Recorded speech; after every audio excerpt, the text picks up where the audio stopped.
Hey there guys, welcome back to Arsenal Fan TV. This is the review of Arsenal's 1-0 win over Norwich. A rather half-hearted performance, it has to be said. We did get the 3 points, and in the context of things, it is a big win, especially as we head to the Etihad next weekend. But it was such a dull game. It reciprocated everything that happened at the Stadium of Light last weekend. It was very flat. We were playing it around Norwich's 6-yard box for hours on end, and I can't help but feel that we're such a boring team to watch. I mean, we look like a poor outfit. We really do. I mean, this win against a relegation threatened Norwich side, they're going to feel unlucky that they didn't get something out of today's game, because we created so few chances and we didn't really get going until Danny Welbeck came into the Arsenal team. It was really frustrating to see that we just continued to play the kind of boring, predictable football that we've seen from Arsenal in the past couple of weeks, and I couldn't get my head around why Aaron Ramsey and Olivier Giroud started this match. It seems that Wenger was so stubborn in his team lineup today that he just wanted to kind of prove a point by starting his players. I don't know what point he proved, because they didn't offer anything to the game in my opinion, despite Olivier Giroud getting the assist.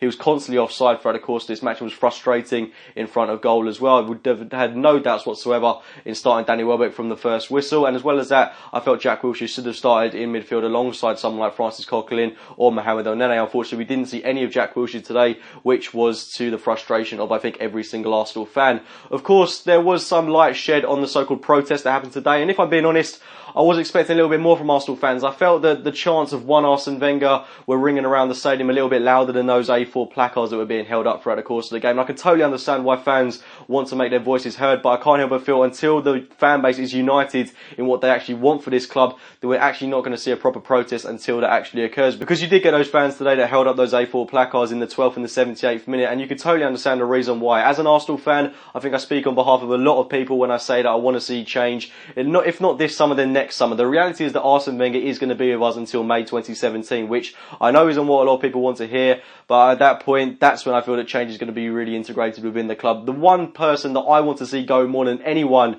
is Stan Kroenke, because I think he's the root cause of all the problems that are going on at the club. I think a lot of people would agree with that. I don't think it's Arsene Wenger's sole fault, but I feel that when he comes out blaming the fans before a game of today's stature, he doesn't really help himself, and it is frustrating when he comes out with these kind of things. Like I said in the preview, he is losing his rag a little bit, and by playing players like Ramsey and Giroud on a consistent basis when we evidently need some kind of a fresh approach, I mean, he doesn't help his cause, and I would hope that he doesn't remain in the club for too long, because if he does stay on beyond summer 2017 and he doesn't deliver a league title to the club, then in my eyes, he's tarnished his reputation at Arsenal. And some fans would certainly say that he has already tarnished his legacy at Arsenal Football Club, which certainly is one that's up to debate, up to opinion. But I want to focus on today's game, the 1-0 win over Norwich. It was a very steady game from the opening whistle from Arsenal. I felt that we dominated possession, but as we always do, we played it around the 18-yard box, played it around the midfield a lot. We weren't penetrative. We didn't have very few chances. In fact, it was a very drab, very dull game, and as I said, was very similar to the performance that we saw at the Stadium of Light. Our brightest spark was definitely Alexis Sanchez.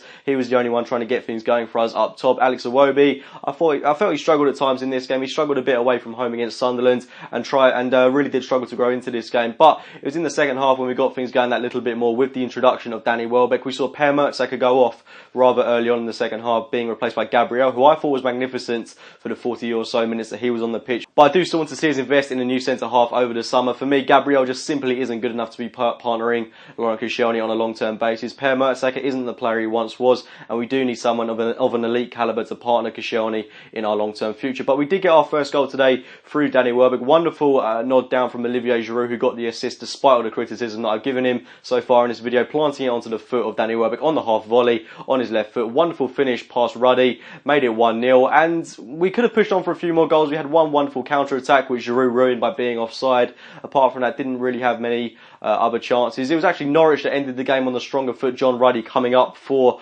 a late free kick, but thankfully nothing came of that. We defended rather resiliently. It's 3 clean sheets on the bounce now, which is a very minor positive. It doesn't really count for much at this stage in the season. Of course, we've got a massive game next weekend against Manchester City, and in terms of where we'll finish this season, it is a rather monumental game, and I would hope that we'd play a lot better than we have done over the past 2 fixtures. Please do get your thoughts on today's result in the comments box below. Let me know your thoughts on the protest as well. Please do drop a like on this video if you have enjoyed it. Subscribe to Arsenal Fan TV, and as always, I'll be speaking to you very, very soon. A little bit better than my seat, I will admit. Now, you see, for me, this is, for me, one of the highlights of the tour. You see this?